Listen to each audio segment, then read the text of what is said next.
Question Mindset podcast. I'm with this young, hungry entrepreneur here, Clifford Taylor next to me. Cliff, what's up? How you doing? Yes, so I know we had the pleasure to have a couple conversations, prior to us actually meeting in person. I wasn't expecting to see you here today. Yeah. So I wanted to ask you this one thing, because you were recently working in the athletic space, but now you wanted to pursue it seriously on your own independently. Right. What was the mindset shift that you had to cause you to make that switch, to leave something that was reliable to do something that was kind of unexpected, or you didn't know what was to come once you stepped into that field? Yeah, I think for me, I just had to do some soul searching. I think for most college athletes, when their career is over and they're making content, they're like, okay, now what? Am I going to keep doing it full time, doing influencer? Am I going to shift gears into a new career? So in my case, it was one of those things where it was like, all right, I don't think I'm big enough to do it on my own just yet. I didn't think I was at the time. So I was like, okay, let me, use my degree to the best of my abilities. Let me work in sports media, and then from there, the rest will take care of itself. And so fortunately for me, once my college career was over, had opportunities to work with Wilson, had opportunities to work with the Rams. The year they won the Super Bowl, which is like so dope. You talk about God's timing. Yeah. And then I worked for the the NBA for a little bit, and then once I got my feet wet in those organizations, and I was still creating content on my own, and just I was slowly seeing the growth, just slowly seeing it, and then it got to a point where actually it was a crossroads. So at the NBA, so one of my biggest endorsements, GLD, which is based out here in Miami, I was creating content for them, and then I got a message from one of our partnership guys at the NBA, and he was basically saying like, hey, this is, in long story short, a conflict of interest. So I was like, Wow. And the thing is, like, a lot of people think I wanted to leave the NBA. That couldn't be further from the truth. Like, it was really the people that made that experience so fun. Like, I left the NBA loving basketball more than I ever did. Like, that was an amazing experience. And so basically, the long story short, I called my rep at GLD, and I was like, yo, these guys, they don't want me to create content for you guys anymore as long as I'm working for them. Guy goes, give me 5 minutes. And he comes back with like a $70,000 check. Wow. And I was just like, you want me to leave like today? Today, You want me to leave today. today? So I thought about it, prayed about it, and like I said, it was one of those things where I didn't want to leave. But at that point in my life, I was 23. I didn't have a choice. Like, that's the most money I had ever seen up to that point, for me at least. And so once that happened, because I always wanted to do my own thing at some point eventually, it just happened much earlier than expected. And so yeah, for about a year and some change now, I've just been doing my own thing, and I haven't looked back since. Been creating on, TikTok, the YouTube is slowly but surely going up. I think I'm like 20K away from 100K, so that, finally get a plaque, Amen, so amen. so that'll be dope. But yeah, no, I've been doing my own thing, and I've been able to regarner my health, because when you're working, you're just eating good nonstop, and so ever since I've been back in Florida, I've been able to like lose a whole bunch of weight. This is the healthiest I've been, honestly, since I was playing at Florida. And Wow. so yeah, this whole process and this whole transition, it was, I don't want to say it was effortless, but it just happened so smooth. So like once I stepped at the league, it's like, okay, we got deals for you here, we got deals for you there, we got deals for you here. It's up to you if you want to do it. I'm like, absolutely, Wow. absolutely. The more I do them, the more, because like one of the guys I look up to is Shaquille O'Neal. Yeah. Oh, And he's yeah. everywhere. Like I remember one time I went to Macy's and I saw him in Macy's. He was like on one of the posters, and I was like, yo, like Shaq's in commercials, he's in the stores. I'm like, I'm trying to be like that. You know what I'm saying? Like, Shaq is in his own world, but if I can, get sponsorships and deals like that, oh, that would be the dream. Yeah, I like that you use somebody as an example to not reinvent the wheel. Right. You saw the example Shaq made, and you're just rolling with it. You see the potential that you could have, doing everything yourself, or treating yourself like that brand instead of working under a brand like the NBA or like specific teams and stuff like that.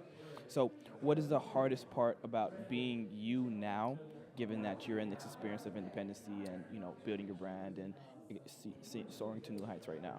I would say for me, it's really, I honestly think it's the pressure that I put on myself, because as far as like the money and everything goes, like my agent, Mike Raymond, who's actually right there, he told me from the jump, like, if I'm gonna create content for the masses, make sure that I'm saving, make sure that I'm saving. He actually told me before I decided to do this content full time, make sure I have at least $20,000 to $30,000 saved, which I had way more than that at the time. Yeah. So that's why, as I said before, the transition was a little effortless.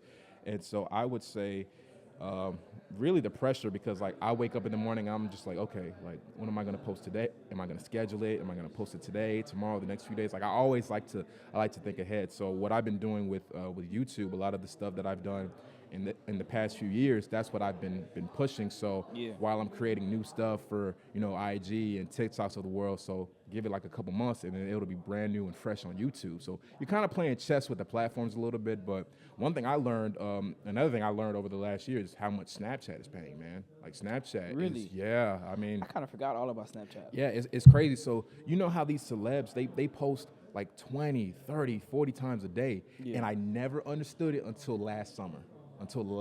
So when I got the little yellow, they call it a yellow star, basically the verified on Snapchat, and then I saw like the amount that I was making from just my Snap stories and Spotlight, which is their form of TikTok, I was like, no wonder these guys be posting 20, 30 times a day. So, because like I said, I never understood that. So that was one of the things that I learned.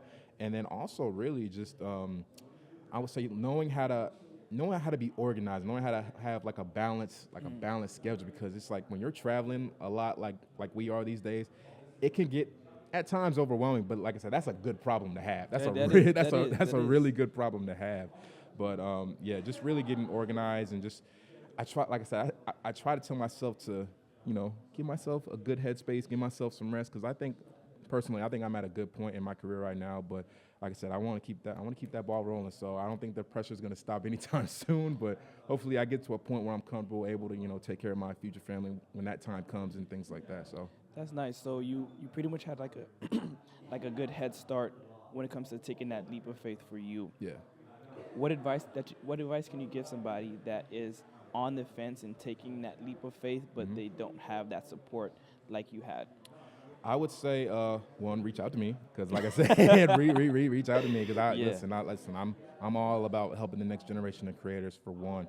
And that's another thing too. Like one thing I've learned unfortunately is that a lot of these influencers, they're really in it for themselves. That's one of the unfortunate things that I've learned from people that I've met. Not everybody, but like a good chunk of them. So for me, especially like with seniors, senior D1 athletes, D2, D3, no matter what it is, that transition from college athlete to the real world, because in college it seems like they're on top of the world, but then when you get into reality, like it sinks. Yeah, it sinks. And so I would always recommend definitely start building connections as soon as, like LinkedIn is like heaven as far as connections are concerned. And then really just taking an opportunity to work in sports, whether it's like sports media, sports, marketing, analytics, ticketing, whatever the case is, you want to get your feet wet in that department. So if you want to do this full time, you can make that transition with the blueprint of like, okay, this is how I got to go about operating it. And so the way I operate it is like a business. So like last year, I've been saying the Clifford show for like 3 years, but it didn't become an LLC until last year. So, I got my LLC, I got my Roth IRA. That was honestly my dad's idea. So he told me to get that, because he's always saying, it's like, you don't want to work when you're 70. And I'm like, I'm not working when I'm 70. Yeah. I don't want to work when I'm 35.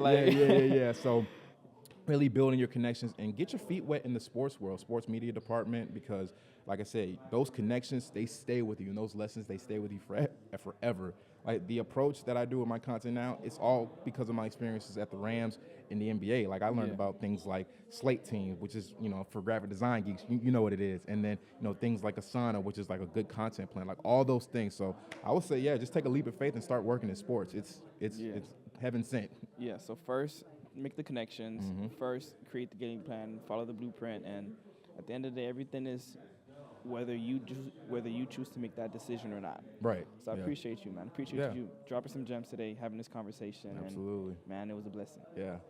Back at it in about 8 days, right? Hey, man, back at it in about 8 days. Definitely 8 days. At the home studio. Yeah. Definitely. I appreciate you, man. All yes, right. sir. Appreciate it. All right. By the way, if you don't have $5 million in your account by the age 17, you're a fat.